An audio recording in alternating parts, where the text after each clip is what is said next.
بسم اللہ الرحمن الرحیم۔ السلام علیکم ورحمۃ اللہ وبرکاتہ۔ محترم سامعین و ناظرین کرام، آج میں آپ لوگ کی خدمت میں ایک ایسا وظیفہ لایا ہوں کہ ایک صحابی رسول صلی اللہ علیہ وسلم فرماتے ہیں کہ میں نے ایک دفعہ نبی علیہ الصلوۃ والسلام کے بارگاہ میں عرض کی کہ یا رسول اللہ صلی اللہ علیہ وسلم، میرے اوپر بہت برے دن آ چکے، میں جس کام میں بھی ہاتھ ڈالتا ہوں اس کام میں کامیاب نہیں ہوتا۔ نبی علیہ الصلوۃ والسلام نے فرمایا کہ صبح سویرے جب آپ اپنے دکان میں داخل ہو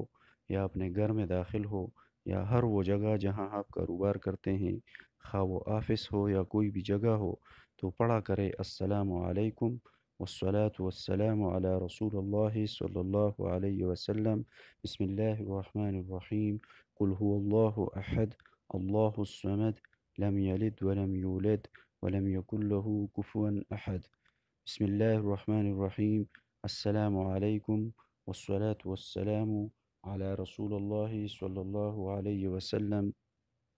قل هو اللہ احد اللہ الصمد لم یلد ولم یولد ولم یکن له کفوا احد۔ وہ صحابی فرماتے ہیں کہ جب میں نے یہ عمل شروع کیا اور صبح صبح میں اپنی جگہ پہ یا اپنی دکان میں یا کاروبار والی جگہ پہ میں جاتا، تو کاروبار وہ جگہ، دکان ہو یا کوئی بھی چیز ہو، اس کا دروازہ کھولتے ہوئے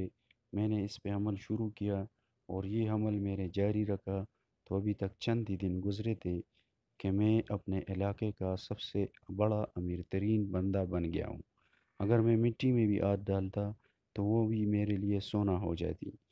تو ہمیں بھی چاہیے کہ نبی کریم صلی اللہ علیہ وسلم کے بتائے گئے طریقے اپنائیں،